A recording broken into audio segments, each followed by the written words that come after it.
make a move and the bunny gets it. I said, put the bunny back in the box. Why couldn't you put the bunny back in the box?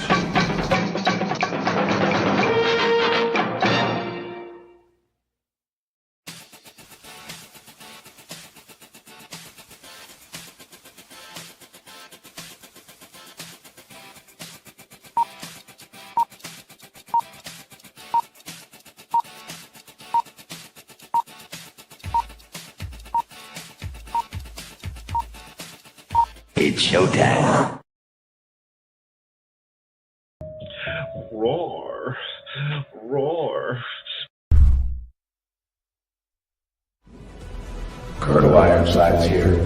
200 years I stood in the gap, fighting those who would harm my country. It was my honor, my sacred duty, so help me God. 9 times they took my life. 9 times I stood back up and made them pay. The freedom fighter and I could handle anything, but someone betrayed me. I was ambushed, made mortal, rendered powerless, and retired. They passed an amendment that made me a civilian before I left the hospital.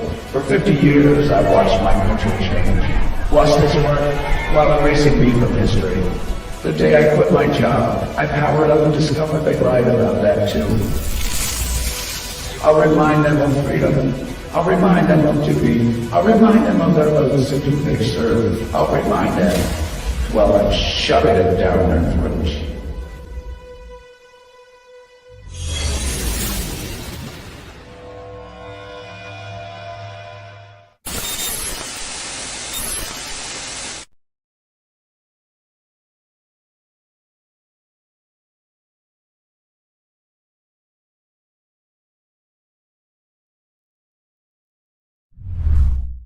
Psychically, I'm very well endowed.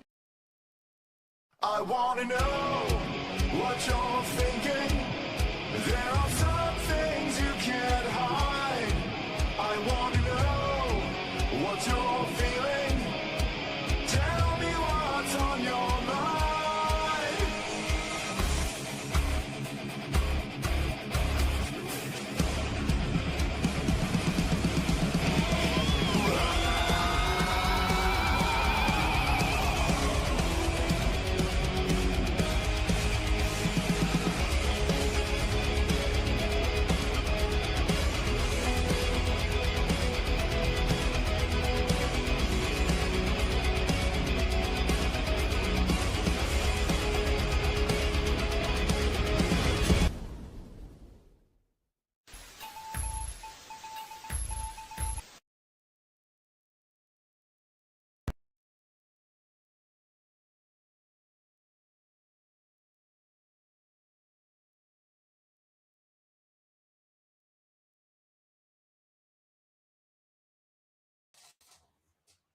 Hey everybody, this is Cooper from Telepathic Bunny Comics. Welcome to the Monday Night Show. Finally getting back on schedule a little bit. Here lately, I just haven't been inspired to do very much. Pop culture hasn't been inspiring me. Till last week, an iron lung popped up, and I have been predicting something like iron lung was going to happen, and so I kind of had to address it. You know, but I was, the whole Super Bowl halftime debacle kind of popped up on us, and I thought it was going to be pretty bad, and I knew there was going to be a culture war. When I heard that TPUSA was going to put something on with Bob Ritchie, also known as Kid Rock, and some country stars, some brave country stars that are going to go against their own industry and provide their services. And I watched them instead of the Bad Bunny thing. Then I went back just to make sure. I didn't miss anything. I went back and watched the replay of the Bad Bunny thing. And what was that? they basically made a production for the watchers at home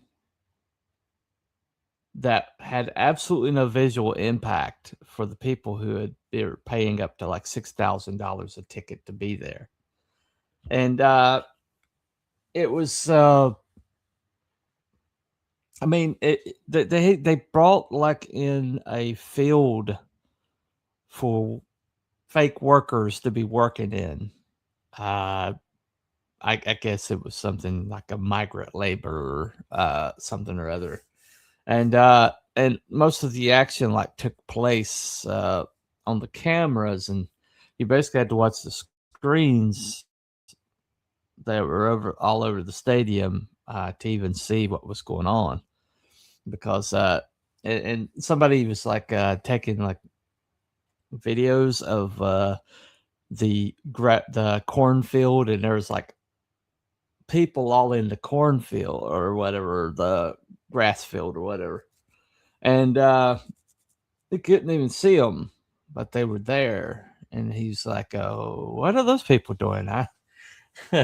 Imagine it's like, "Hey, I'm gonna be at the Super Bowl halftime show. What are you gonna be?" I'm gonna be in the weeds, you know.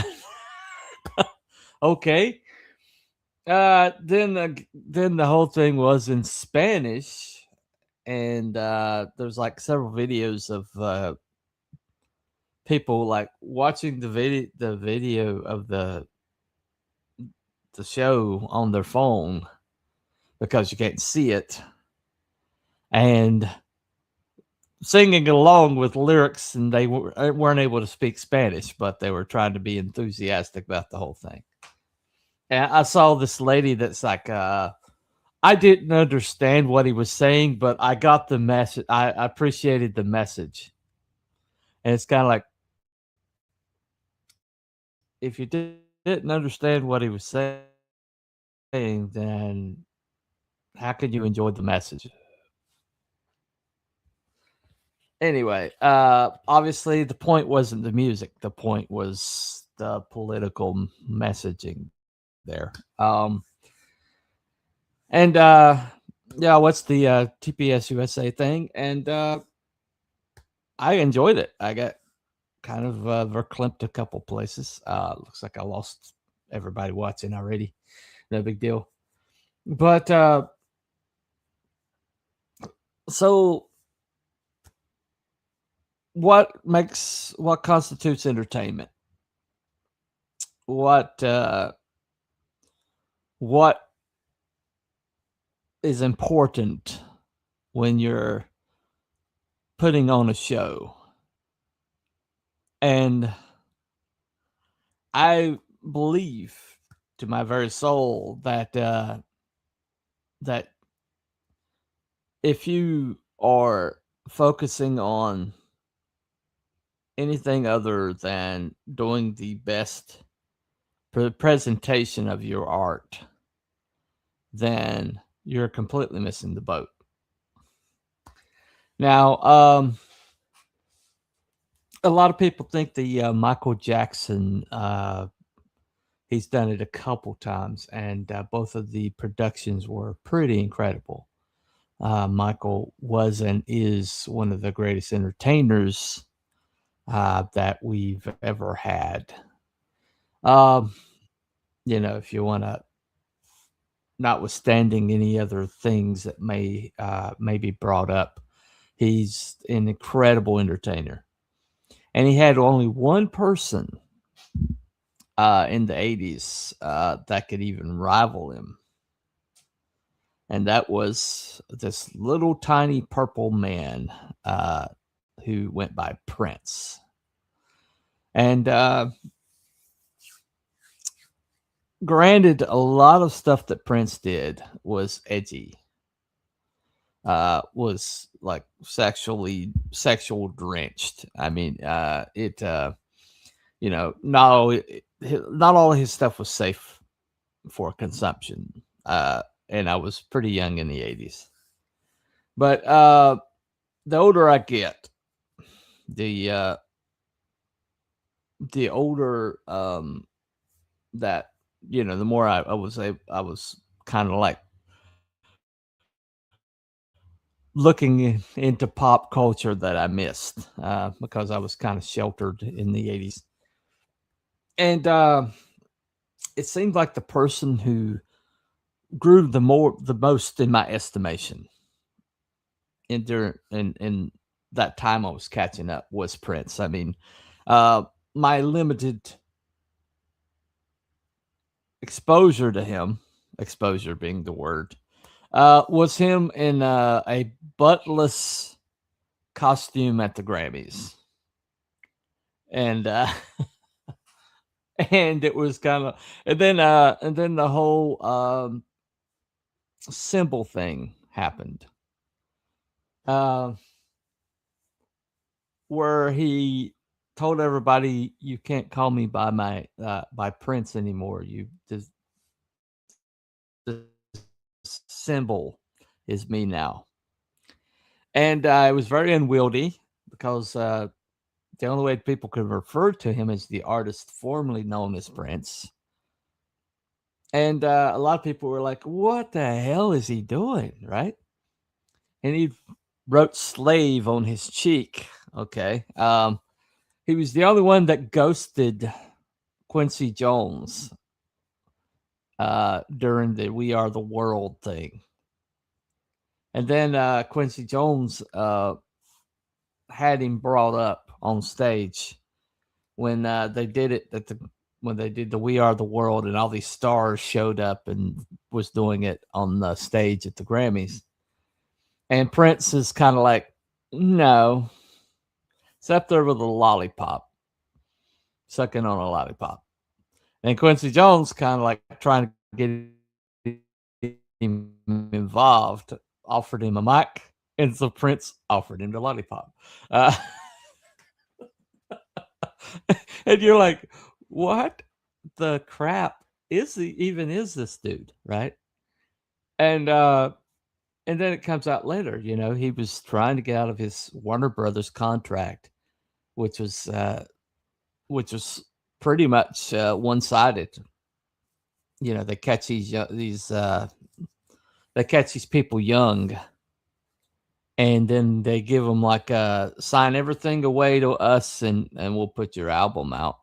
And these young people who a lot of times have been struggling in obscurity for a long time are like, holy crap, I can be on the radio. And so they're like, sign their lives away. It happens over and over and over and over and over again. And he had signed one such contract, and he wasn't happy with the splits. He knew how much money he was making them, and he knew what money was coming back to him, and he didn't like it. And so basically that whole entire weirdness was his attempt to make himself so unmarketable that Warner Brother would be forced to let him go. And so me being turned off by that, or put off by that, was the whole point.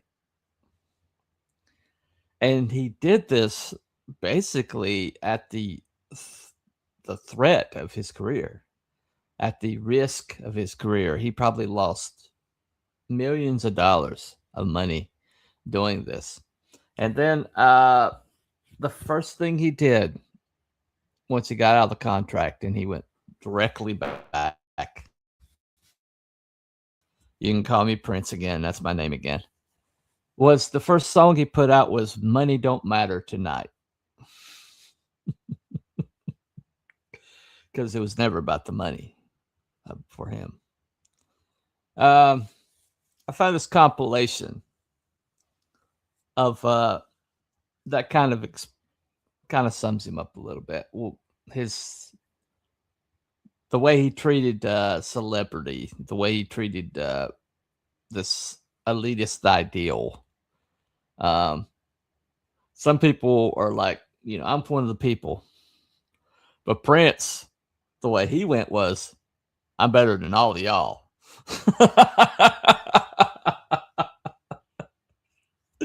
Let me play it.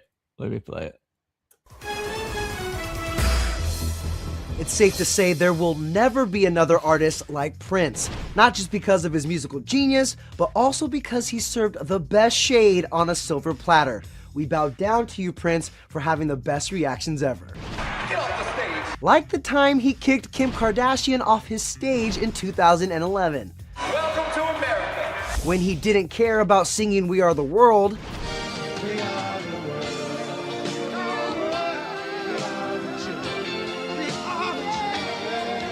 Or his subtle clapback to singers who lip sync. So I go on stage and my microphone is on.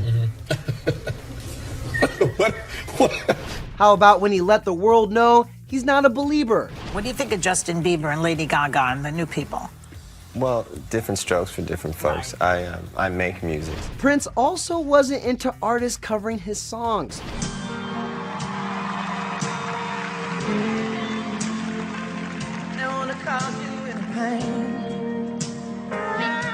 And apparently he also wasn't into tech issues at his shows either. Randy Phillips, Tim Lywicki, they run AEG. This is their building. So the buzzes you hear, you can talk to them about it. But you know what is almost as legendary as Prince's music? His epic side-eye. Thank you, Prince, for honoring me tonight. And thank you so much to the NAACP.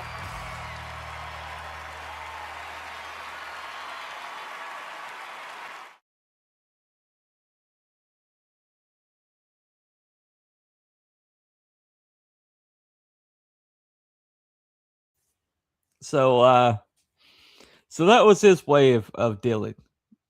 While other people were kind of like, well, I'm one of, the whole Bruce Springsteen, like, I'm one of you. I'm one of the working people, while I'm preaching communism and living in mansions. But Prince was kind of like, the artist formerly known. Yeah, what a diva, yeah. But the thing about it was, the thing that it took me a while to figure out about him was he knew he was good. He knew how good he was, and he knew what he's capable of, and he just he was a diva pimp though, right? Yeah, exactly.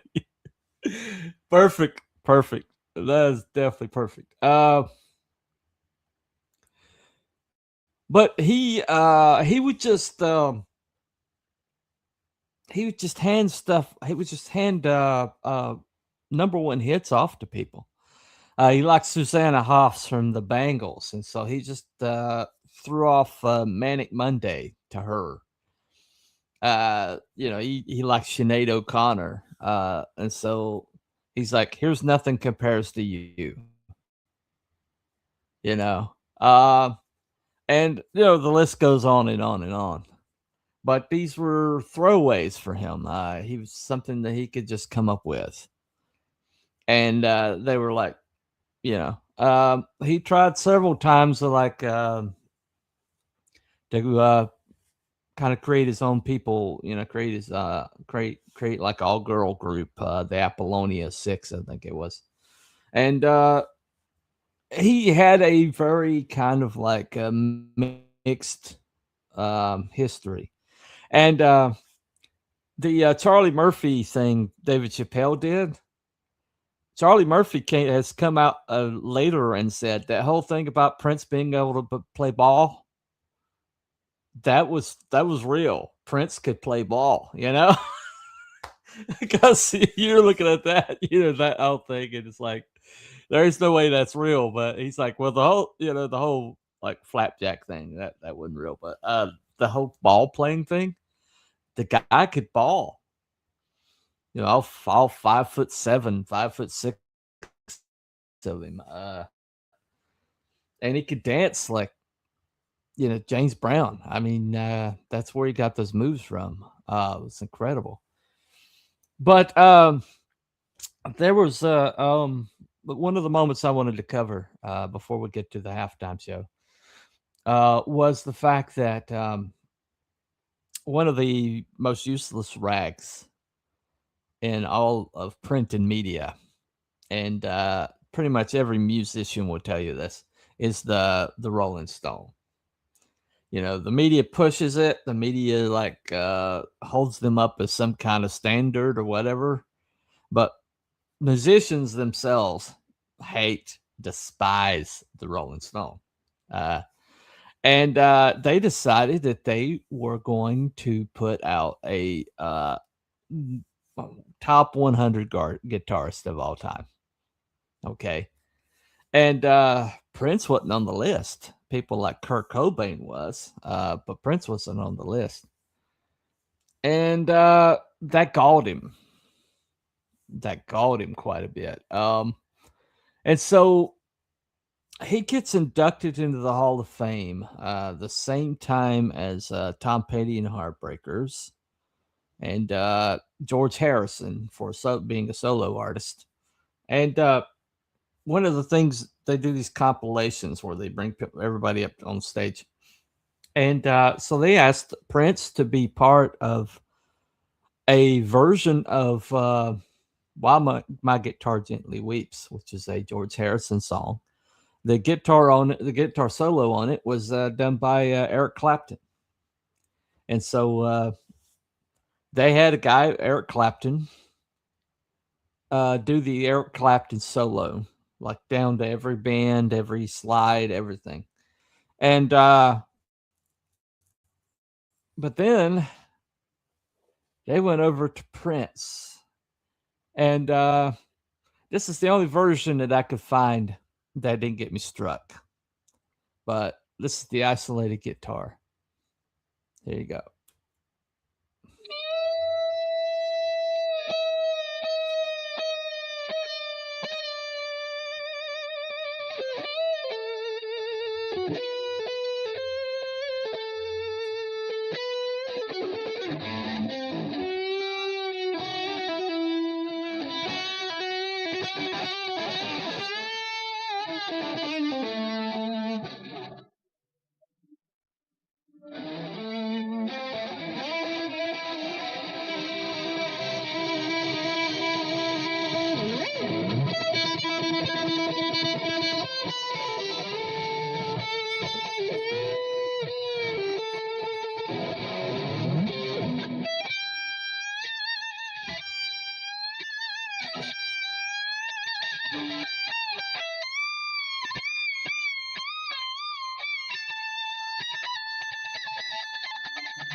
Now, what you didn't see was he was just dressed as, you saw the pimp outfit. The guitar that he had, he bought at a gas station because he liked the pick guard. It had like a leopard print pick guard. He dug it. And so it was the cheapest guitar on that stage. I mean, it's just most people would think it's just a piece of trash, but he plays that guitar solo, the one of the considered by a lot of guitarists as one of the best live solos they've ever seen. He did like multiple different techniques. He did the like bends. He did bends. He did slides. He did He did one hand tapping. Now, let me tell you, one hand tapping is almost impossible to do the way he did it, because he did it from while basically most people, when they tap to get the precision necessary to put the fingers in the right place, they do a two-hand tap. Vito Bratta didn't, but he's one of the few that did. But he would even turn the guitar to look at it. But if you watch that solo, he was doing the one hand tapping, just like the precision of it was just breathtaking. And but then he, at the end of it, he threw his guitar and strode off. But people didn't know where the guitar went, because for a lot of years people thought maybe he had a cord or something he had attached it to and it went straight up. But but watch this.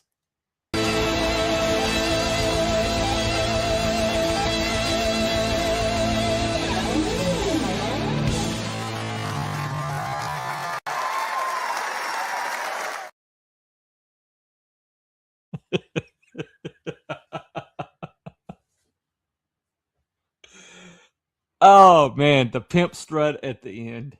The pimp strut at the end. Now, got another comment over here. Let me get it right quick.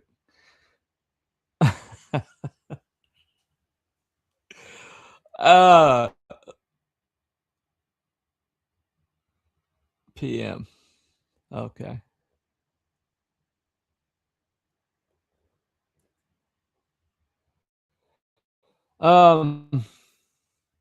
Anyway, but he did something. I mean, a lot of people didn't know where that guitar went for years, but he had basically part of the show, while he was doing the solo, he like rolled over to the stage and turned his back to the audience and kind of like fell off the stage, like controlled fall, because somebody like caught him and pushed him back up, and it turned out it was this big old bodyguard.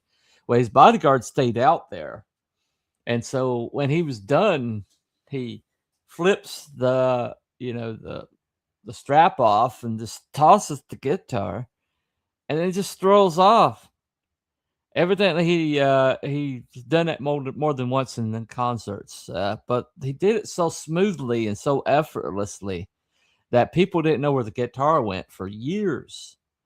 They was speculated, where the hell did the guitar did it go up? Because Jeff Lynne and Tom Petty and Donnie Harrison all looked up because they thought the guitar went up, and they're all like up there waiting for it to fall or come down, because they thought it was going to fall on them maybe, and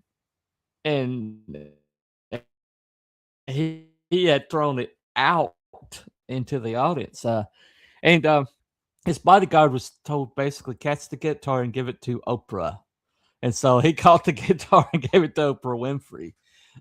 Funny thing about it was not like an act of friendship between Prince and Oprah, because he'd had some run-ins with Oprah more than once. He'd been on her show. She was one of the only people that ever kind of like bearded the line in her den, as it were. He's the only one that's kind of like pushed back against Oprah on her own show.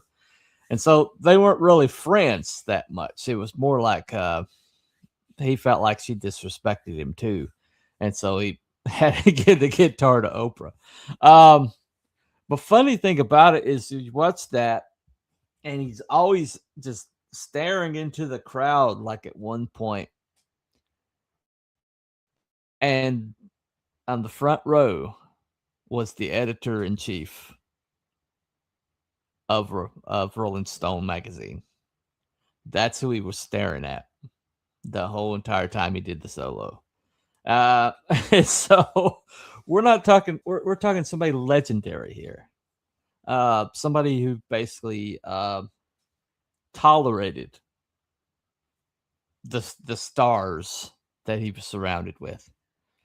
But when he died, you found fan interactions, just people coming out of the woodwork that said that, you know, he did this for me, did this for me, did that for me.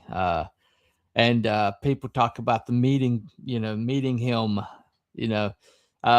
he was standoffish until, he evaluated the situation and realized it was somebody that was a genuine fan. And once he determined you were a genuine fan, he was nothing but warm to his fans. It's almost like celebrity was a necessary evil for him. But the people who made him a celebrity were more important to him than the fellow celebrities, because you see so often where once somebody gets up to that strata, they think that they're better than the people who are not known. And that you saw him kick Kim Kardashian off of his stage. And then it's like, what are you doing up here? Get off my stage, But I didn't really understand that for many years, because he's just somebody who does not advertise. Didn't advertise, his activities. He didn't advertise, what he was up to, what he was what he was doing all the time. A lot of people found out that he released an album, and he released like 38 albums. But a lot of people didn't find out he released an album until months after it was out. And evidently it was a vault at Paisley Park, his mansion, that has a lot more material in it. We may be seeing further releases from him. I'm sure Warner Brothers has probably tried to get the rights to his music back. But one of the reasons why it came to mind was when I started talking about the whole Super Bowl halftime debacle that went on. It was kind of like I needed a palate cleanser. If you're going to evaluate a halftime show, you have to see the best halftime show. And the best halftime show, in my opinion, was Prince's halftime show. Look, there's a story attached to it, though. Okay.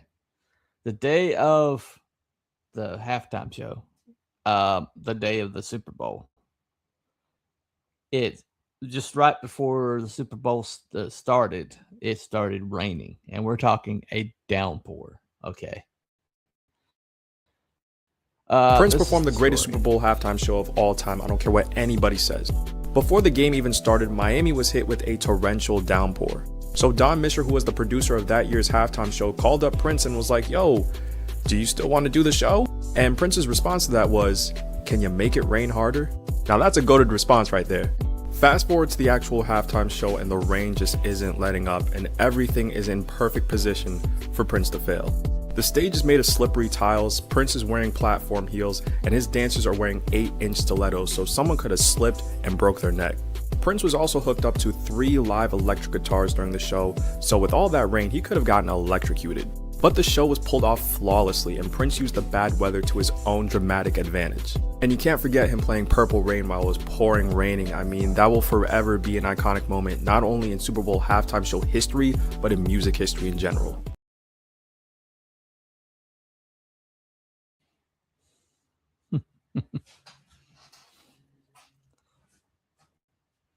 So yeah. Okay, you're gonna be up there on slick tiles with high heels, and rain is soaking you, and you're wearing electronics. Do you want to do this? And he's like, "Can you make it rain harder?" Because he was like, the opportunity is presenting itself for me to achieve a level of greatness that I'm capable of. But it's like, this is perfect. This, other people saw obstacles. He was like, this is perfect. This is a chance for me to do something legendary. And it was. Now, I ran this through the system, and it came back that I wouldn't get a strike. And but the live algorithm, there's really no way of knowing. So far it's behaved itself, but I don't know. But I have to play this, and so if I go down, just give me a few minutes, or give me a minute, and I'll be right back. But I gotta play this. So this is the closing number. And this is the man at his peak. This gives me goosebumps every time I see it. I'm not sure who the marching band was. It was from a HBCU, historically black college. And they've got the best marching bands. I mean, they got incredible marching bands. But it was just the way he handled the crowd. I've never seen anybody handle the crowd outside of Freddie Mercury at Live Aid like this. He had them. He was like using them to prop up his own performance. He was using the whole entire stadium as his backup singers. And in pulling them into the performance. It's giving them a shared experience. That's why that thing that happened last night was so subpar. It's because people couldn't just share the experience because they couldn't speak the language first of all. And secondly, everything was focused down on the field. And so there's no thought given to the crowd in the surrounding stands. There's no thought given to them. But Prince was like, this is my audience. And I'm going to entertain these people, and I'm going to bring them in. I'm going to make them part of the performance. And I've got to play this clip. It may get me struck, but I've got to play it. So bear with me. If I go down, I'll be right back.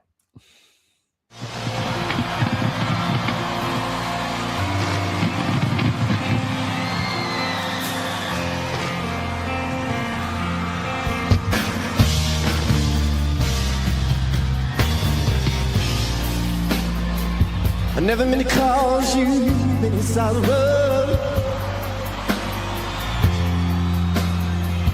I never meant to cause you any pain.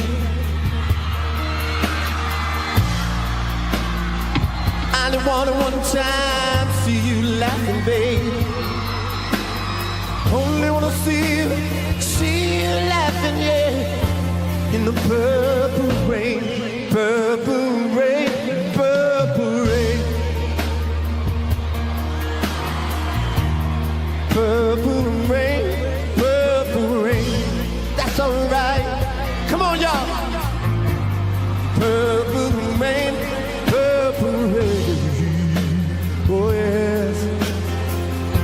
Don't it feel good?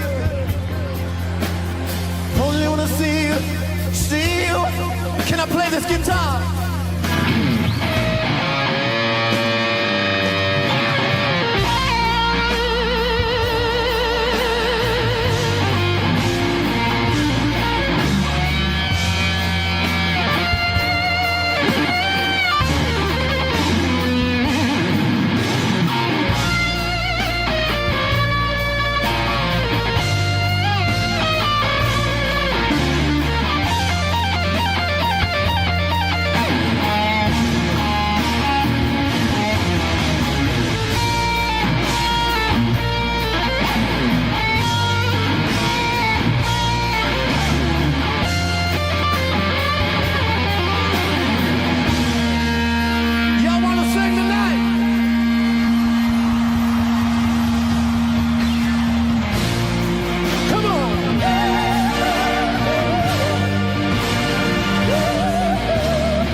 Prince Rogers Nelson, ladies and gentlemen.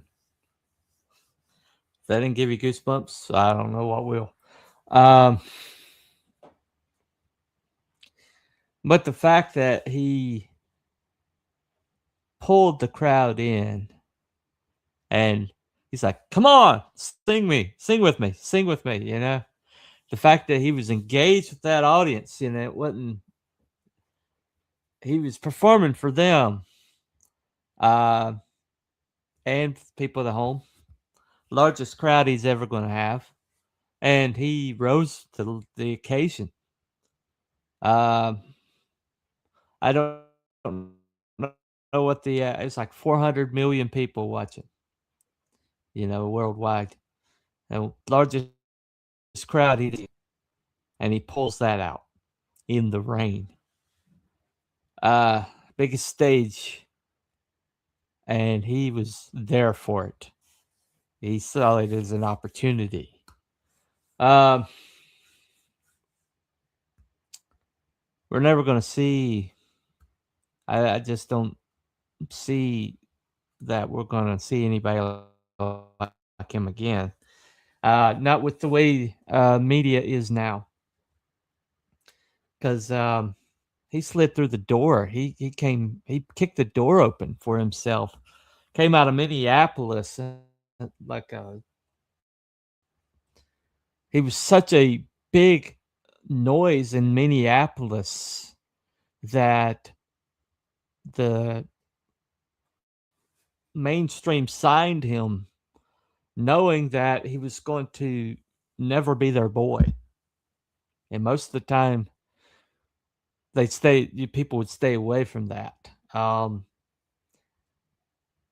But he basically was too talented, too loud of a voice for them to ignore, and so they had to bring him on the mainstream. He's the only artist to have Grammy, Oscar, and it's one other thing.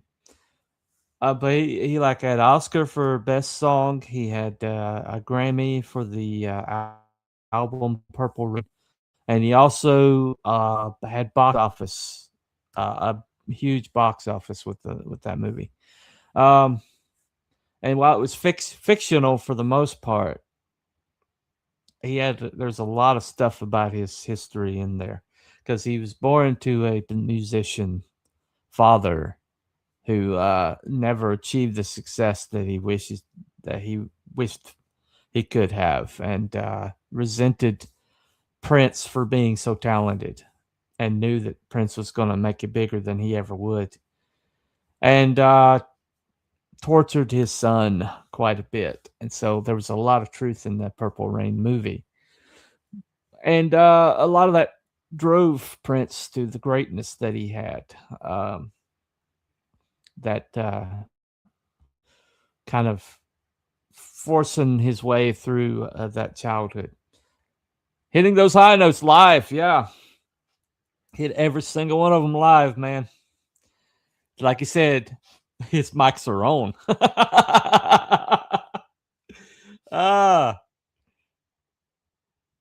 But one of the cool things he did, that concert, you got to watch it if you have never seen the halftime show that he did. That was just the tail end of it. It was nonstop brilliance the whole entire time. There was a lot of dancing. He had his backup singer. I can't remember her name, but she was there with him. And he up to the day he died, he had this tight group of people around him that would have done anything for him. That kind of loyalty tells me something about a human.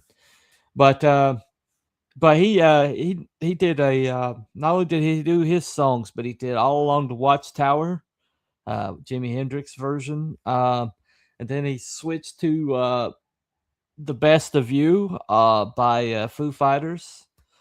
David Grohl said it was the greatest thing that's ever happened in his life, that Prince would cover his song on the Super Bowl. But he just was a performer, man. And David Grohl later on talked about that he jammed with Prince in an empty arena one time. Prince invited him to jam with him, and where nobody could see but Dave, because he just wanted to do something with Dave. But what we're talking about here is we're talking about ability. This guy was a Mozart. He was a prodigy who shined bright for a long time until 2016. And the fentanyl overdose that a lot of people find very suspicious. Supposedly he wasn't a drug abuser. And so a lot of people who knew him were caught flat-footed by that. And there's a lot of rumors surrounding his death, as most people who have any kind of celebrity, if they die alone, there's usually a lot of narratives that float around. And fentanyl is such a dangerous substance that people who, even recreational drug users, could get caught by it. So people that just casually do something every once in a while could get caught by it. So it's possible that he did accidental overdose. Fentanyl is just such a scary thing. But what he left behind, performances that he left behind, and you can watch any of them. But those two performances are the ones I wanted to highlight. Go check it out. While My Guitar Gently Weeps. You got to see the brilliance of it. I wish I could have shown it on my show, but everything that I tried hit the copyright. And you have to excuse me. I have a emergency services down my road here. So if you're in sirens, I hear that about once or twice a day. They love that siren. They really do. Anyway, but what we're talking about genius. We're talking about ability. We're talking about he played like 38 different instruments or something like that. And he not only played them, but he played them to a level of professionalism. So, you know, I mean, we're not going to see his like again. I don't think. Maybe there's somebody out there that's got that level of talent. I don't know. But people like him don't come along but once in a generation. I mean, Michael Jackson's physical ability and showmanship was incredible, but Prince could do it all. You know, he could play instruments that make your jaw drop, or he could sing, you know, incredible high notes live in front of a 300 or 400 million people and go for it. I mean, I don't know about you, but I don't know that I would have gone for some of them notes, you know, knowing that if I didn't hit them, that's history. I'm making history here. And if I don't hit those notes, you know, that's my legacy. And he hit every one of them. Went for every one of them, hit every one of them. So, for those like me who kind of discovered him late, you know, I pretty much discovered him after he passed.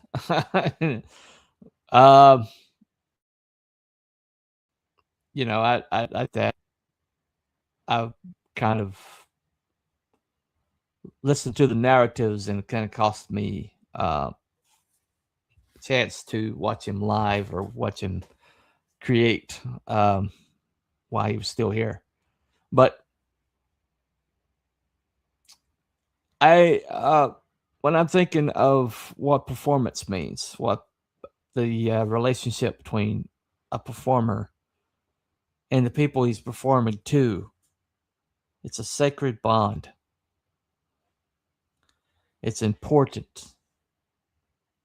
These people are giving you their time. They're giving you their effort. They're giving you, if they're paying for a ticket, they are investing in you. He understood that. What happened last night? There was people paying $6,000 for some of them tickets at the Super Bowl. And all they got to see was like grass in the infield and this little stage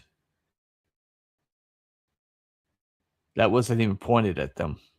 And if they wanted to watch and see what was going on, they had to look at these screens around the arena or watch it from home on their phone or watch it, you know, watch it in the stands on their phone. And you see that. You see he did that whole thing with the fabric going up. That was so the whole entire arena could see him do that solo. So you got one that's focused on the people at home, and then you got this other guy who's focused on his audience. Giving to the audience, giving them a good time, giving them, entertaining them, moving them. Something happened to our entertainment. Something happened to their priorities. You're no longer the priority of entertainment. They're no longer trying to please you. They're no longer trying to move you from your life and give you a transcendent experience. Their focus now is entirely on themselves. moving merch, being on the screen, being famous. Prince didn't like being famous. It was a necessary evil for people to hear his music. But you saw those of that video. He was not impressed by anybody.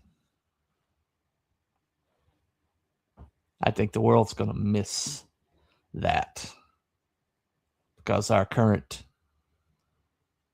crop of celebrity, they can't hold a candle. They just can't. Anyway, I highly suggest you watch these performances that I highlighted. Highly suggest you find other ones. You can't find a bad performance from him. And just enjoy the Purple Rain. We'll see you next time. Follow the White Rabbit.